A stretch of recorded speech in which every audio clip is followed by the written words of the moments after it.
Assalamu alaikum warahmatullahi wabarakatuh. I welcome all the learners to this class.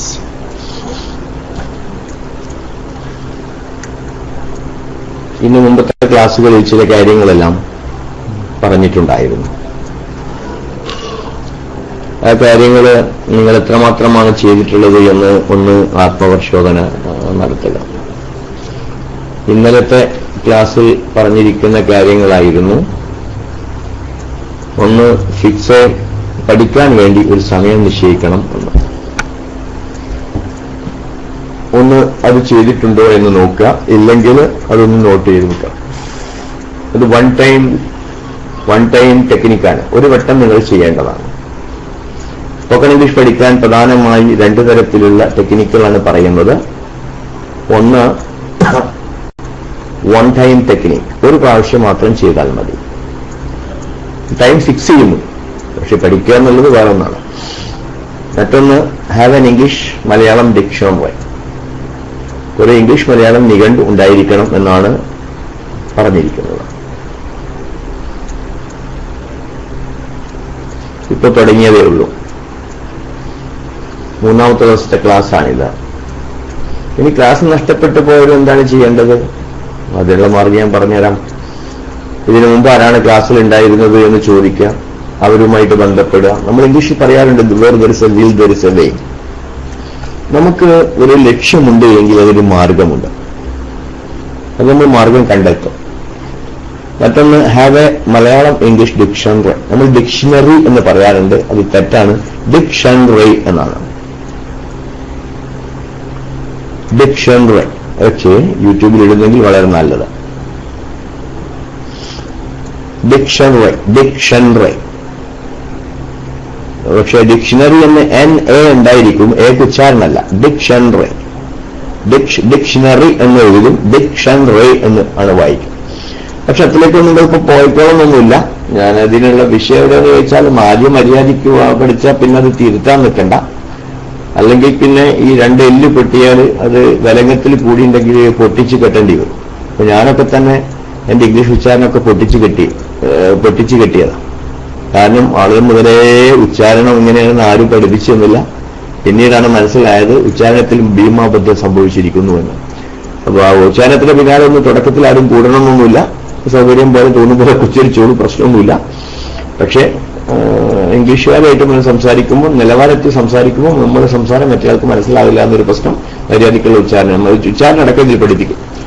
നിങ്ങൾ ഈ ശ്രോതാക്കളിൽ വിവിധ വിധാനത്തിലുള്ള ശ്രോതാക്കൾ ഉണ്ടാകുമെന്ന് കണ്ടുകൊണ്ട് തന്നെ വിവിധ തരത്തിലുള്ള ആളുകൾക്ക് ഉപകാരപ്പെടുത്തക്ക രീതിയിലായിരിക്കും ഈ ക്ലാസ് മുന്നോട്ട് കൊണ്ടുപോകുന്നത് എന്ന കാര്യം നിങ്ങളോട് ഉണർത്താൻ ഞാൻ ആഗ്രഹിക്കുകയാണ്. പിന്നീട് നിങ്ങളോട് പറഞ്ഞിട്ടുണ്ടായിരുന്നു, ലേൺ ഡെയിലി, എന്നും പഠിക്കണം എന്ന് പറഞ്ഞിട്ടുണ്ടായിരുന്നു. അപ്പൊ എന്തായാലും പഠിക്കേണ്ടത് എന്നതാണ്.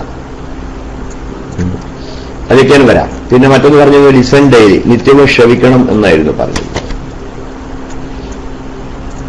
പിന്നെ റേഡിയോ ഇംഗ്ലീഷ് ന്യൂസ് കേൾക്കാൻ വേണ്ടി പറഞ്ഞിരുന്നു, ഇംഗ്ലീഷ് TV ന്യൂസ് കേൾക്കാൻ വേണ്ടി പറഞ്ഞിരുന്നു. പിന്നെ പ്രാക്ടീസ് മോണോ ഡയലോഗ്, സ്വയം തന്നെ സംഭാഷണം പ്രാക്ടീസ് ചെയ്യാൻ വേണ്ടി പറഞ്ഞിട്ടുണ്ടായിരുന്നു. പിന്നെ പ്രാക്ടീസ്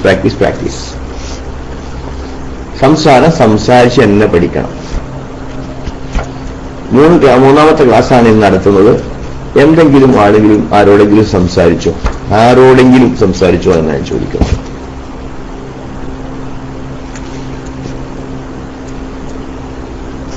യെസ്,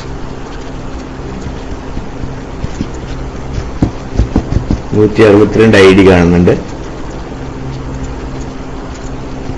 തുടങ്ങിയിട്ടുണ്ടാവില്ല ചില ആളുകൾ.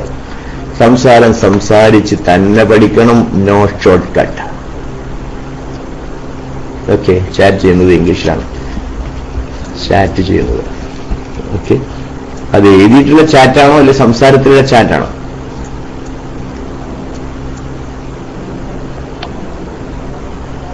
യെസ്,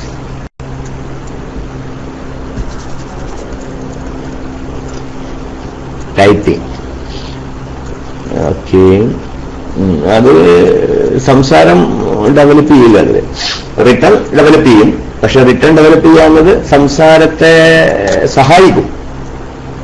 ഇനി ഇംഗ്ലീഷ് സംസാരിക്കാനുള്ള സംവിധാനങ്ങളും നമുക്ക് തന്നെ ഏർപ്പെടുത്തുന്നതിനെ പറ്റിയ ഒരു ഐഡിയ എന്റെ കയ്യിലുണ്ട്. ഏതായാലും ഇൻഷാ അല്ലാഹ് പറ്റി ചിന്തിക്കാം. ഇനി അതാണ് ഞാൻ നിങ്ങളോട് പറയാൻ പോകുന്നത്. ഒരു കാര്യം സൂചിപ്പിച്ചുവല്ലോ, എല്ലാം ഈ ക്ലാസ് റൂമിൽ വെച്ച് തന്നെ പഠിക്കണം എന്ന് നിങ്ങൾ ലക്ഷ്യം വെക്കുന്നുവെങ്കിൽ ആവില്ല.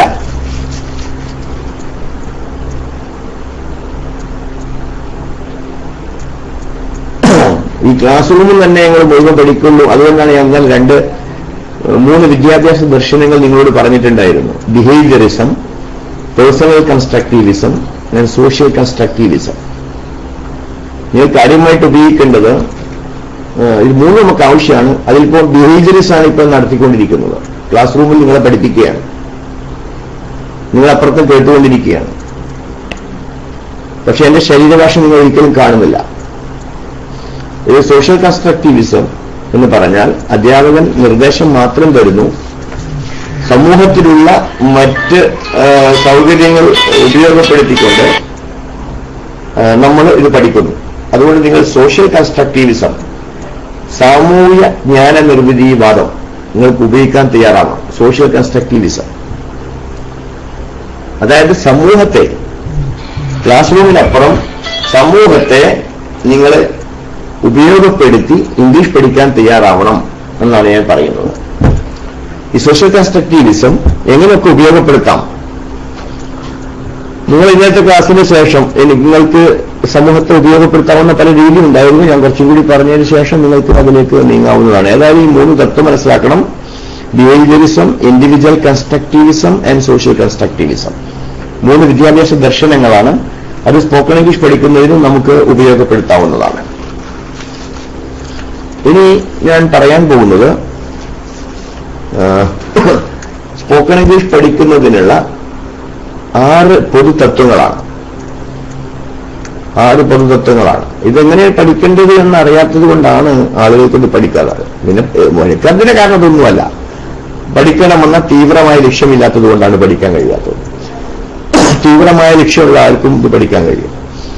ഇനി ഞാൻ പറയാൻ പോകുന്നത് 6 general principles of learning spoken English. ആരെങ്കിലും ഒന്ന് യൂസുഫ് റഫീഖോ അല്ലെങ്കിൽ somebody else can type it. 6 general principles of learning spoken English. 6 മറ്റുള്ളവർക്ക് എഴുതിയെടുക്കാം. ഞാൻ പറഞ്ഞിട്ടുണ്ടല്ലോ, നിങ്ങളിത് മതപ്രസംഗം കേൾക്കാനിരിക്കുന്ന മാതിരി എഴുതിയിട്ടുണ്ടെങ്കിൽ കാര്യം നേടില്ല. നോട്ട്ബുക്കുമായിട്ട് തന്നെ ഇരുന്നിരിക്കണം. മാറ്റമില്ലാതെ പുരോഗതി സാധ്യമല്ല. ആളുകൾ പുരോഗമിക്കാനുള്ള ഏറ്റവും 6 general principles of learning spoken English. That's right. ജസാക്കല്ലാഹ്. Thank you. 6 general principles of learning spoken English. Spoken English പഠിക്കുന്നതിന്റെ 6 പൊതുതത്വങ്ങൾ. ഇതിൽ ചില ഒറ്റപ്പെട്ട റെപ്പിറ്റീഷനൊക്കെ വരുന്ന റെപ്പിറ്റീഷന്റെ പിന്നാലെ കൂടിയായിട്ട് അത് ഇഷ്യൂ ആക്കിയിട്ട് അതിന്റെ പിന്നാലെ കൂടാൻ നിൽക്കണ്ട. നമുക്കങ്ങനെ സോക്കുന്നുണ്ട്. എന്തെങ്കിലും ചെറിയൊരു ന്യൂനത എവിടെ ഒന്ന് കണ്ട അതിന്റെ പിന്നാലെ അങ്ങോട്ട് കൂട്ടിയിട്ട് ആ തത്വത്തെ തന്നെ അങ്ങ് തകർത്തുകയാണ്. ഓക്കെ. ഒന്നാമത്തത് ലിസൺ ലാവിഷ്ലി. Listen lavishly. ധാരാളമായി ശ്രവിക്കുക. Listen lavishly. That's right. ധാരാളമായി ശ്രവിക്കുക. 2. Speak frequently. Speak frequently. Speak frequently. ഇതൊക്കെ ആരെങ്കിലും എടുത്തിട്ട് യൂട്യൂബിൽ ഇടുകയാണെങ്കിൽ വളരെ സൗകര്യമാണ് കേട്ടോ. സൈക്കോ സ്പോക്കൺ ഇംഗ്ലീഷ് എന്നോ മറ്റോ പേരിടുന്നതായിരിക്കും നല്ലത്. കാരണം ഒരുപാട് സൈക്കോളജി തത്വങ്ങൾ ഉപയോഗിച്ചുകൊണ്ടാണ് ഈ ക്ലാസ് ഞാൻ എടുക്കുന്നത്. അതുകൊണ്ട് സൈക്കോ സ്പോക്കൺ ഇംഗ്ലീഷ് എന്നോ മറ്റോ പേരിടാം. യൂട്യൂബിൽ ആരെങ്കിലും കയറ്റിയിട്ടുണ്ടെങ്കിൽ എനിക്കൊരു വിവരം തരാം. Speak frequently. ഫ്രീക്വന്റ്ലി അതായത് ഇടയ്ക്കിടെ സംസാരിച്ചുകൊണ്ടേയിരിക്കുക. എത്ര നിങ്ങൾ കൂടുതൽ സംസാരിക്കുന്നുവോ അത്രയും നിങ്ങൾ പെട്ടെന്ന് സംസാരം പഠിക്കും. ഇതാണ് ഏറ്റവും പ്രധാനപ്പെട്ട. ഇത് 2 വളരെ റിലേറ്റഡ് ആയ സ്കില്ലാണ്. നിങ്ങൾക്ക് പറയാൻ പറ്റും ഭാഷയിൽ എത്ര നൈപുണികളുണ്ട് എന്നായിരുന്നു ഞാൻ പറഞ്ഞിരുന്നത്. നോട്ട്ബുക്ക് നോക്കാതെ ആർക്കെങ്കിലും നിങ്ങൾ പഠിക്കുന്നുണ്ടോയെന്ന് എനിക്കറിയാമല്ലോ. അപ്പോൾ നിങ്ങളെ പഠിപ്പിക്കാനൊരു മോട്ടിവേഷൻ എനിക്ക് കിട്ടുള്ളൂ. നോട്ട്ബുക്ക് നോക്കാതെ ഭാഷയിൽ എത്ര നൈപുണികളുണ്ട്, സ്കില്ലുണ്ട് എന്നാണ് ഞാൻ പറഞ്ഞിരുന്നത് എന്ന് സത്യസന്ധമായിട്ട് ആർക്കെങ്കിലും ടെസ്റ്റ് അടിക്കാൻ പറ്റും? കാരണം പഠിതാക്കൾ പഠിക്കുന്നുണ്ടെന്ന് ബോധ്യപ്പെടുമ്പോഴേ ക്ലാസ് എടുക്കുന്നവർക്ക് മോട്ടിവേഷൻ കിട്ടും. നോബഡി. ഭാഷാ നൈപുണികൾ. Okay, thank you. 6 Yusuf Rafeeq. 4 ഭാഷാ നൈപുണികൾ. പുതിയ ആളുകൾ ആരെങ്കിലും ഉണ്ടെങ്കിൽ ഒന്നുകൂടി അവർക്ക് വേണ്ടി ഞാൻ ആവർത്തിക്കുമ്പോൾ അവർക്ക് വിഷമം തോന്നണ്ട. ആവർത്തിക്കുമ്പോൾ ക്ഷമിക്കുക. അസ്ബിറുലില്ലാഹി തആല എന്ന് നിയ്യത്ത് ചെയ്യുക. അല്ലാഹു തആലയ്ക്ക് വേണ്ടി ഞാൻ ക്ഷമിക്കുന്നു, മറ്റു സഹോദരന്മാർക്ക് ഉപകരിക്കട്ടെ എന്ന് നിയ്യത്ത് ചെയ്താൽ മതി. ലിസണിങ്. ഈ ലിസണിങ്ങിന്റെ അർത്ഥം കൂടി ഒന്ന് ഞാൻ പറഞ്ഞാൽ, ലിസണിങ് തന്നെ ശ്രവിക്കുക എന്ന നിഘണ്ടു അർത്ഥമല്ല. ഇവിടെ നമ്മൾ ഭാഷാ മനസ്സിലാക്കി.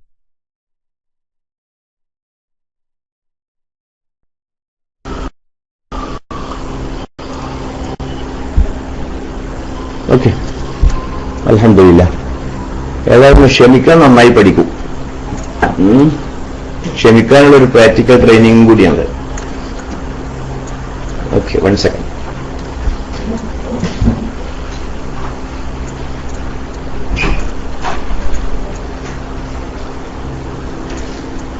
അപ്പൊ നമ്മൾ പറഞ്ഞുകൊണ്ടിരുന്നത് സ്പോക്കൺ ഇംഗ്ലീഷ് പഠനത്തിന്റെ പൊതുതത്വങ്ങളായിരുന്നു. ഒന്നാമത്തെ നമ്മൾ പറഞ്ഞത് ലിസൺ ലാവിഷ്ലി, ധാരാളമായി കേൾക്കുക. എന്തൊക്കെ കേൾക്കണമെന്ന് പറയാം. അടുത്തത് സ്പീക്ക് ഫ്രീക്വന്റ്. ഫ്രീക്വന്റ് ആയിട്ട് സംസാരിച്ചുകൊണ്ടേയിരിക്കുക. എപ്പൊക്കെ അവസരം കിട്ടുമോ സംസാരിക്കുക, സ്വന്തം സംസാരിക്കുക.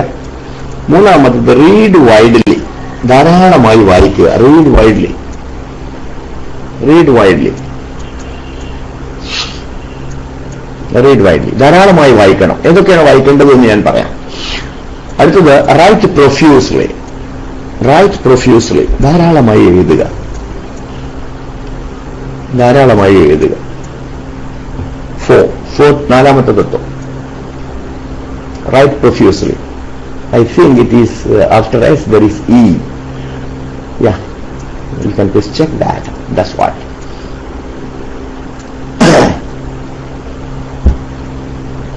Okay, right profusely. Then അഞ്ചാമത്തത് translate generously. Translate generously. Translate generously.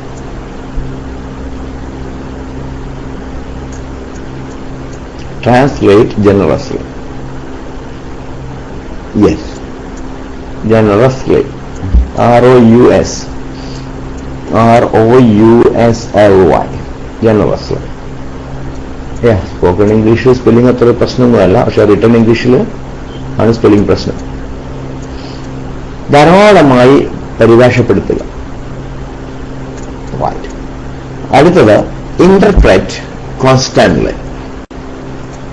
Interpret constantly.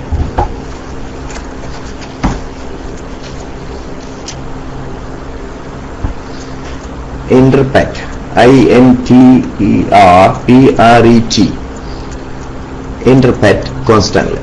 സ്ഥിരമായി നമ്മൾ വാച പരിഭാഷപ്പെടുത്തിക്കൊണ്ടേയിരിക്കുക. Interpret constantly. That's right. Okay, ഞാൻ ഇത് ചെറുതായിട്ടൊന്ന് നിങ്ങൾക്ക് വിശദീകരിക്കാം. ഇത് 6 ഭാഷാ നൈപുണികളാണ് വാസ്തവത്തിൽ. Listen, speak, read, write, translate and interpret.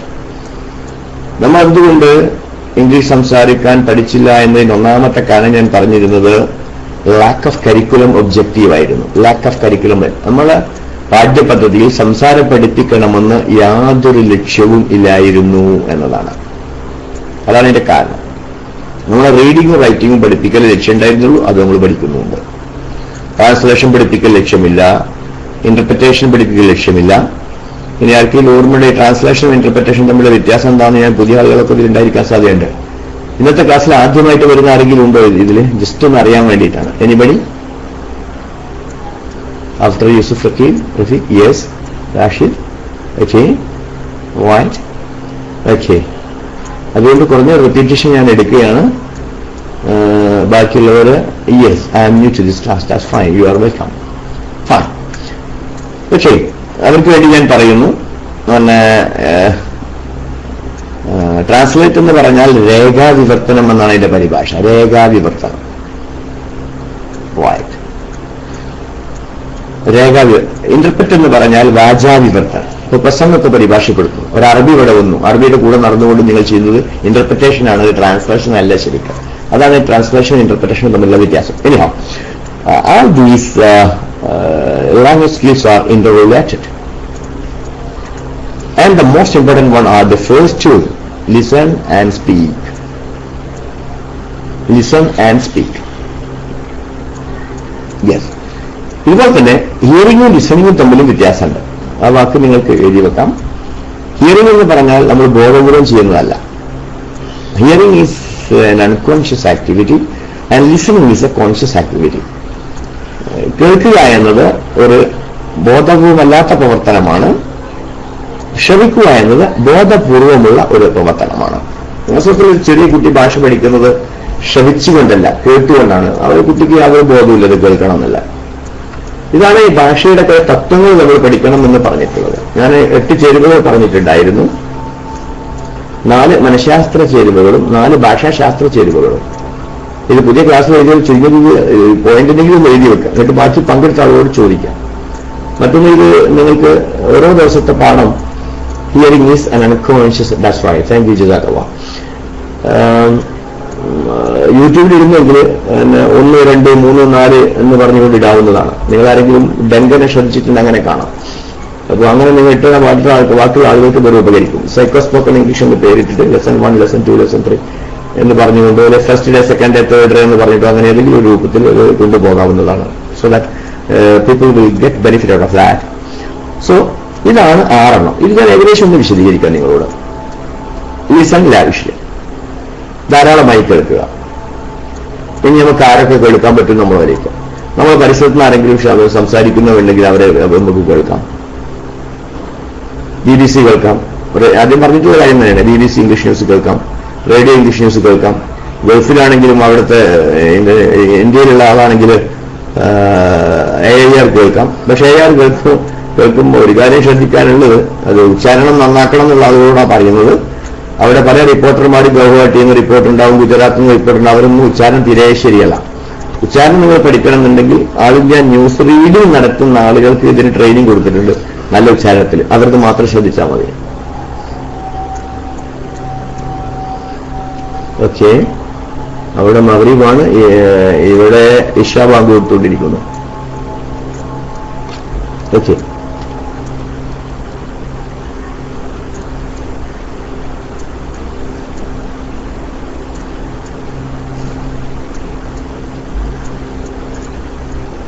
okay, most people will leave now.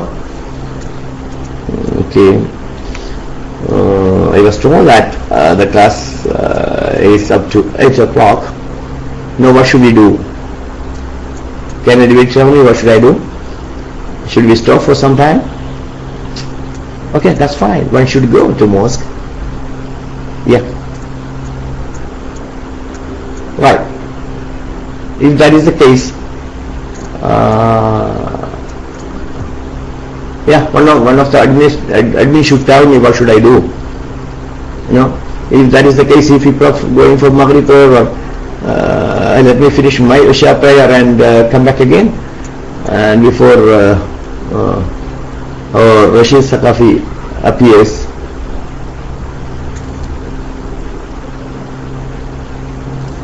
yeah, I can proceed. Okay, that's fine. So let me proceed now. Okay, ഞാൻ തുടരുകയാണ്. അപ്പൊ എന്തൊക്കെയാണ് നിങ്ങൾക്ക് ഇംഗ്ലീഷ് സംസാരം എവിടെ നിന്നൊക്കെ കേൾക്കാൻ പറ്റുമോ അതൊക്കെ നിങ്ങൾ കേൾക്കാം. യെസ്, ഇനി കേൾക്കുമ്പോൾ ശ്രദ്ധിക്കേണ്ട ഒരു കാര്യം എന്താ അറിയോ? കേൾക്കുന്നത് പറയാൻ ശ്രമിക്കുക.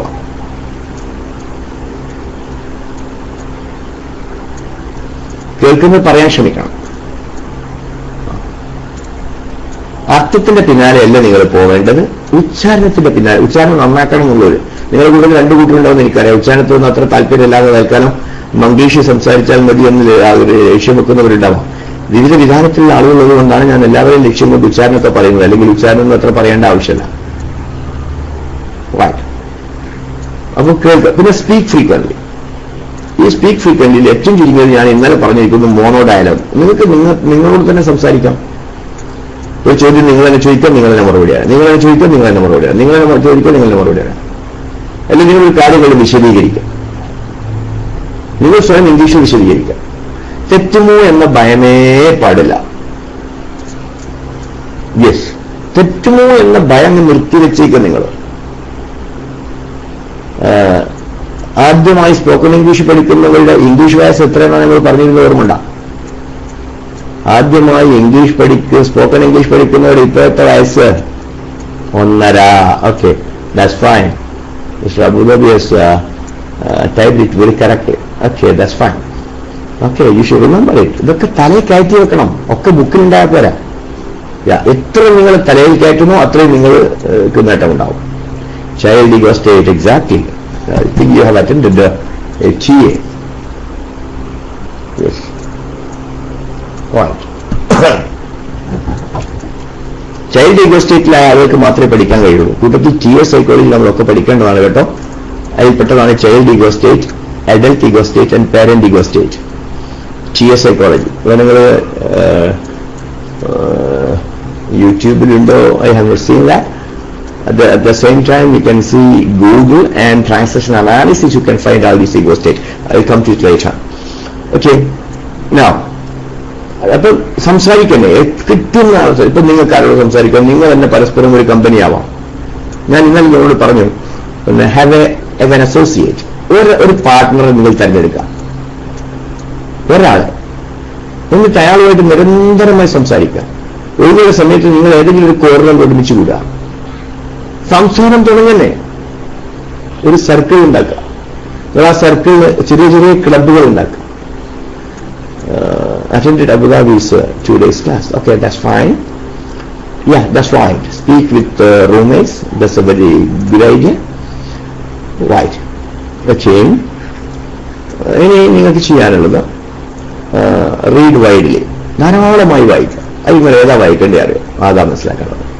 ചിൽഡ്രൻസ് ഇംഗ്ലീഷ് മാഗസിൻ ഉണ്ട്, കുട്ടികളുടെ ഇംഗ്ലീഷ് മാഗസിൻ. ആദ്യമായി പഠിച്ചു തുടങ്ങുന്നവർ ചിൽഡ്രൻസ് ഇംഗ്ലീഷ് മാഗസിൻ, അതാരെങ്കിലും ഒന്ന് ടൈപ്പ് ചെയ്യാം.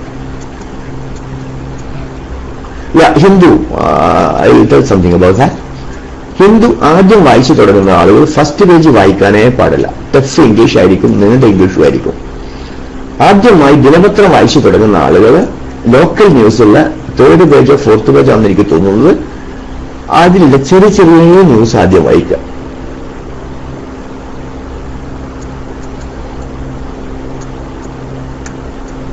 ഓക്കെ, അബു ആസിഫ എപ്പോഴാണ് നിർത്തേണ്ടത്? ആ സമയം ഒരു കാര്യം കൂടി പറയുന്നു. 10:30 ഉസ്താദ് പ്രസംഗം തുടങ്ങുന്നതോടുകൂടി എനി മൂവ്മെന്റ് ഈ ക്ലാസ്സിൽ നിൽക്കും കേട്ടോ. റൈറ്റ്. എന്ത് പത്രം? ദിനപത്രങ്ങൾ ഏത് വായിക്കുകയാണെങ്കിൽ ആദ്യം തുടങ്ങുന്നവരാണ് എങ്കിൽ ഫസ്റ്റ് പേജിൽ നിന്ന് തുടങ്ങാനേ പാടില്ല. ഒന്ന് വലിയ ന്യൂസ് ആയിരിക്കും, ടഫ് ഇംഗ്ലീഷ് ആയിരിക്കും. പിന്നെ ബാക്കി ലോക്കൽ ന്യൂസ് ചെറുതായിട്ട് തുടങ്ങാം. പിന്നെ ഷോർട്ട് സ്റ്റോറീസ്, ചെറുകഥകൾ വായിക്കാം. ചെറുകഥകൾ, ഇംഗ്ലീഷിലെ ചെറുകഥകൾ വായിക്കാം. പിന്നെ കൂടുതൽ വായിച്ചു പോകാവുന്നതാണ്. കൂടുതൽ അഡ്വാൻസ്ഡ് ആയ ആളുകൾക്ക് ഇംഗ്ലീഷ് നോവലുകൾ വായിക്കാം. പക്ഷേ വായനയിൽ ഏറ്റവും പ്രധാനമായി ശ്രദ്ധിക്കേണ്ടത്, ഒന്ന് നോട്ട് ചെയ്യുന്ന വേണം നിങ്ങൾ, റീഡ് ലൗഡ്ലി. വൈഡ്ലി മാത്രം പോരാ, loudly. Read widely and loudly. This is very important. ഫർള് അതിനാണ്.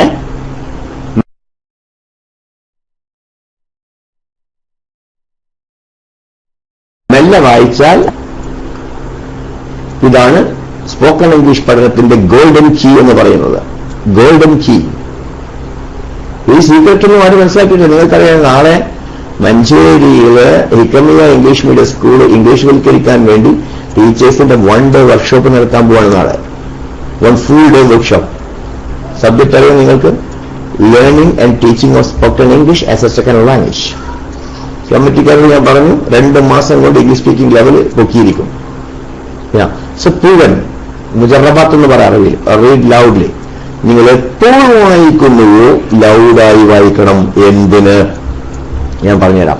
അപ്പോൾ ഉച്ചരിക്കേണ്ട നമ്മളെ മസിലും നേർവും ലൂസായി കിട്ടുള്ളൂ. നിങ്ങൾ ആദ്യം കളവെടുക്കാൻ പോയിരിക്കും, മേലാകെ വേദനവും. കാരണം അതുവരെയുള്ള മസിലും നേർവും ഒന്നും അനങ്ങാത്തത് കൊണ്ടാണ്. അപ്പൊ ഫ്ലുവൻസി വരണമെങ്കിൽ തന്നെ ഇപ്പൊ ആദ്യം നമ്മൾ പ്രസംഗിക്കുമ്പോൾ തപ്പി തപ്പി തപ്പി കളിക്കുന്നത് എന്തുകൊണ്ടാണ്? ഓരോ വാക്കും ഉച്ചരിക്കേണ്ട മസിലും ഓർവുണ്ട്. അത് ഒന്ന് ഒരു വഴക്കം വരാനുണ്ട്. അതുകൊണ്ട് ഇത് സ്പോക്കൺ ഇംഗ്ലീഷാണ്, സൈലന്റ് ഇംഗ്ലീഷ് അല്ല. സൈലന്റ് ഇംഗ്ലീഷ് എന്ന് ആരെന്നടിച്ച് സ്പോക്കൺ ഇംഗ്ലീഷ് സൈലന്റ് ഇംഗ്ലീഷ് ആയിട്ടൊരു കാര്യമില്ല. ഒരു സ്പോക്കൺ ഇംഗ്ലീഷിന്റെ ബുക്ക് വാങ്ങും, ഒരു സൈലന്റ് ആയിട്ട് അങ്ങനെ വായിച്ചു പോകും തലയും കുലുക്കിക്കൊണ്ട്. It will not be effective. It is a silent English. Arab news in case, but what I'm suggesting is that silent English. ഏത് പത്രങ്ങൾ ആദ്യത്തെ വായനക്കാരാണെങ്കിൽ start from small news. That's my suggestion. Start with small news, small local news. Gradually you can go to higher and bigger news. Spoken English ആണ്, silent English അല്ല. Silent റീഡിംഗിലൂടെ നിങ്ങൾ develop ചെയ്യുന്നത് silent English ആയിരിക്കും. അപ്പോൾ loud റീഡിംഗിൽ വന്നോടെ കൂടി നിങ്ങൾക്ക് തോന്നും എങ്ങനെയായാലും ഉച്ചാരണം സംശയം വരും നിങ്ങൾക്ക്. സൈലന്റ് റീഡിംഗിൽ ഉച്ചാരണം നമ്മൾ അറിയാൻ ആവശ്യമില്ല, അർത്ഥം അറിഞ്ഞ് അങ്ങനെ നോക്കിയങ്ങ് പോകും. അതാണ് ലൗഡ് റീഡിംഗും മറ്റേ തമ്മിലുള്ള വ്യത്യാസം. റൈറ്റ് പ്രൊഫ്യൂസിൽ നിങ്ങൾ എഴുതണം ധാരാളമായി. എഴുതുക എന്ന് പറഞ്ഞാൽ ഇപ്പൊ ഏതെങ്കിലും ഒരു വാക്കിന് ഇംഗ്ലീഷ് എന്താണെന്ന് നമുക്ക് ഓർമ്മയില്ല. ഒരു പോക്കറ്റ് ബുക്ക് എപ്പോഴും കരുതണം. പിന്നെ ഇത് മറ്റൊരു വൺ ടൈം ടെക്നിക്കാണ്. Keep a pocket notebook. Pocket notebook പറഞ്ഞാൽ പോക്കറ്റ് ഇടാൻ കഴിയുന്ന തന്നെ ആയിരിക്കണം. അത് വൺ ടൈം ടെക്നിക്കാണ്. ഒരു പോക്കറ്റ് ഒരു ബുക്ക് വാങ്ങിയിട്ട് keep pocket notebook in your pocket. Pocket നല്ല അടിച്ചാൽ പോക്കറ്റ് എന്നാണ്, മലയാളത്തിൽ പോക്കറ്റാണ്. Anything will do. ഡിസാല diary or anything whichever it is.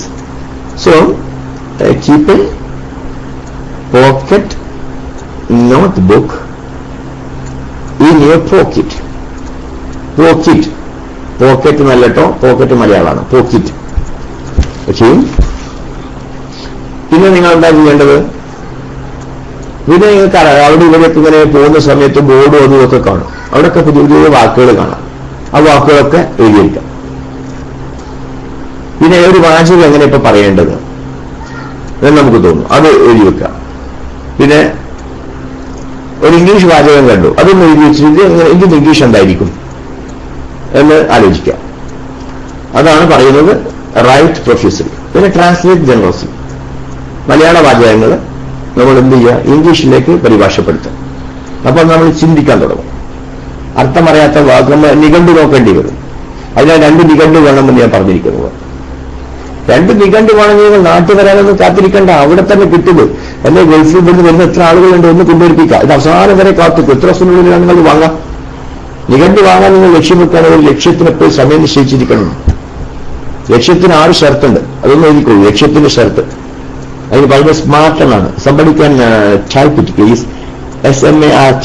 Smart എന്നാ ഉച്ചരിക്കുക, സ്മാർട്ട് എന്ന് എഴുതാം. സ്മാർട്ട്. ആള് സ്മാർട്ടാന്ന് പറയില്ലേ, അത് തന്നെ സംഭവം. സ്മാർട്ട് എന്റെ ഉച്ചാരണം സ്മാർട്ട് എന്നാണ്. ആരും ഉച്ചാരണല്ല അവിടെ. സ്പെസിഫിക്, മെഷറബിൾ, അച്ചീവബിൾ അല്ല എന്റെ ഉച്ചാരണം അച്ചീവബിൾ എന്നാണ്. റിട്ടേൺ ലിഖിതമായ, അവിടെ W മാറ്റിയതാണ്. പിന്നെ ടി ചാവുമ്പോൾ അത് ടി എന്നല്ല ഉച്ചാരണം, ടി എന്നാണ്. ടി എന്നാണ് സ്മാർട്ട്. അപ്പം 5 ഷർത്തുള്ളതായിരിക്കണം ലക്ഷ്യം. Okay, mobile dictionary is available, you can use that. Yeah. So English using always tough language. That's true. It is not for learners. That's why I told you start with small news from 3rd page or 4th page. I'm not very sure about it. In which ways they are publishing the local news. Okay. Smart. Smart S stands for specific. M എന്ന് പറഞ്ഞാൽ measurable. Somebody can type it please. Then A achievable, R written when T time bound. Specific, that's right. Thank you. Measurable, that's right. That's right. Okay.